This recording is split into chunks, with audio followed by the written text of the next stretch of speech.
Вітаю, дорогі друзі! Сьогодні печу мафіни з ягодами.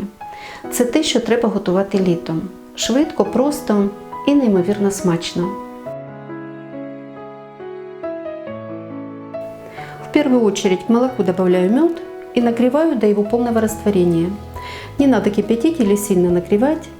Просто постоянно помешивая, немного подогреваю до полного соединения продуктов. На это понадобилось меньше минуты. Над молоком даже не поднялся активный пар, но мед уже полностью растворился. Пока отставляю в сторону и начинаю замешивать тесто. К сливочному маслу высыпаю весь сахар по рецепту и взбиваю на средней скорости миксера до однородной кашицы. Масло должно быть комнатной температуры, мягкое, но не растаявшее, а сахар лучше возьмите мелкокристаллический. Вот так вот и достаточно. К яйцам добавляю щепотку соли в 3 пальца. Это где-то 1 или 1,5 грамма. И хорошо перемешиваю вилочкой. Яйца берите крупные, чистый вес 115-120 грамм. Если у вас мелкие, то понадобится 3 яйца. В общем, придерживайтесь веса, указанного в рецепте. Сюда же ванильную пасту, будет намного вкуснее, чем с ванильным сахаром. Поделю их на 3 приема и каждую порцию взбиваю до полного соединения с масляно-сахарной массой. Все та же средняя скорость. Не надо взбивать на высокой, только хорошо перемешивать. И вот сейчас уже с яйцами добивайтесь полного растворения сахара. Тогда тесто получится более нежное, легкое, пышное. Маффины получатся намного вкуснее.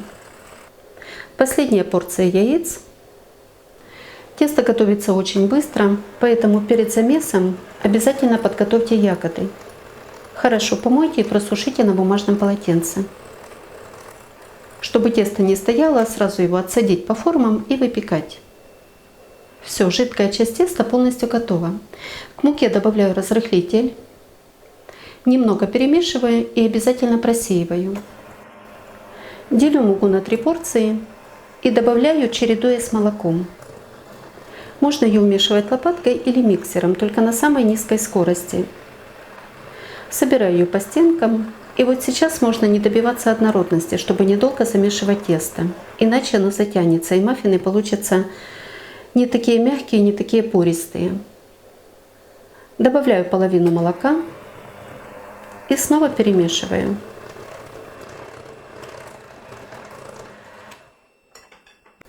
Вторая порция муки.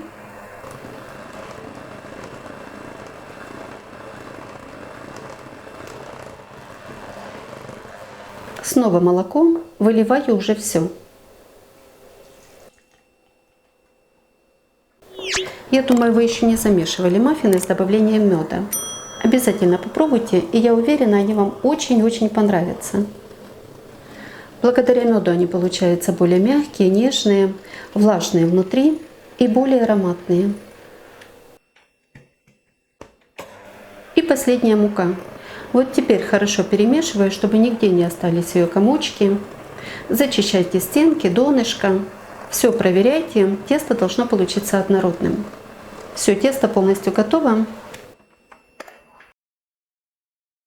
Не густое и не жидкое. С лопатки не течет, а спадает.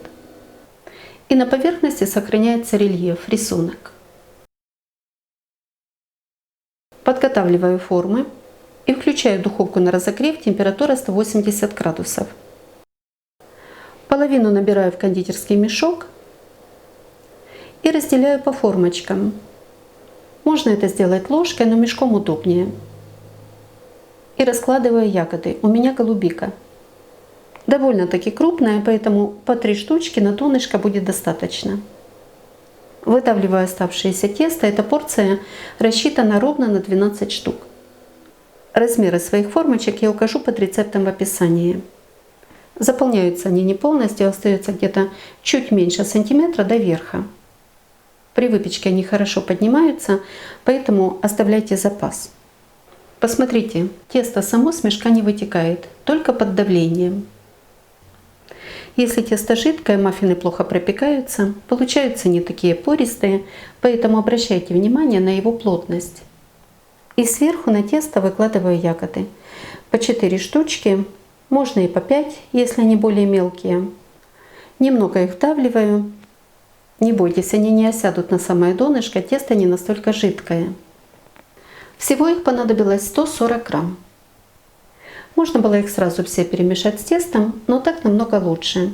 Иначе в один кексик их попадет много, в другой мало, а так равномерно. И все ягодки целые. И к этому времени уже нагрелась духовка, сразу же ставлю выпекать. Маффины испеклись, выпекались они 25 минут при температуре 180 градусов, 20 минут на среднем уровне духовки и на последние 5 опустила на уровень ниже, чтобы хорошо подпекалось донышко. Режим подогрев вверх-вниз без конвекции.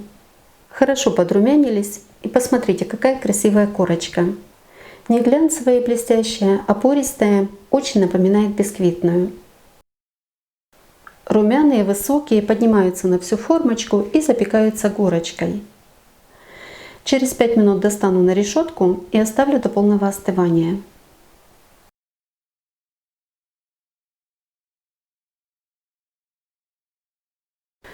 Маффины полностью остыли. Покажу, какие они внутри. Посмотрите, как легко снимается бумажная капсула и как хорошо пропекаются стенки и донышко. Корочка сверху хрустящая, а внутри они очень мягкие. И при нажатии тесто пищит, как бисквитное. Ягод достаточно. Тесто хорошо пропеклось, мелкопористое, очень ароматное и вкусное. Я уверена, что на таком тесте вы будете выпекать не только маффины, но и пироги. Обязательно попробуйте. И, конечно же, оставляйте отзывы в комментариях. Разорву еще один. Писали как-то в комментариях, что кексы внизу плохо пропекаются. Попробуйте их поставить на уровень ниже. Приспосабливайтесь к своей духовке, все они разные и пекут тоже по-разному. Здесь лучше видно, какое тесто. Наверное, ягоды были чуть-чуть помельче. Кстати, подойдет не только голубика. Можете взять смородину, малину. Не только свежие, но и замороженные. Размораживать предварительно не надо, но, возможно, времени для выпекания понадобится немножко больше, на пару минут. Готовьте с удовольствием, радуйте своих любимых такой быстрой, вкусной літньою випічкою і приятного вам чаєпітія. Якщо вам подобаються мої рецепти, діліться ними з друзями, підписуйтесь на канал, залишайте коментарі. Щиро дякую за перегляди, вподобайки, а постійних спонсорів мого каналу і тих, хто пригостив мене кавою, за підтримку та допомогу. Мені дуже приємно, що ви так цінуєте мій труд. І як завжди бажаю вам всього найкращого.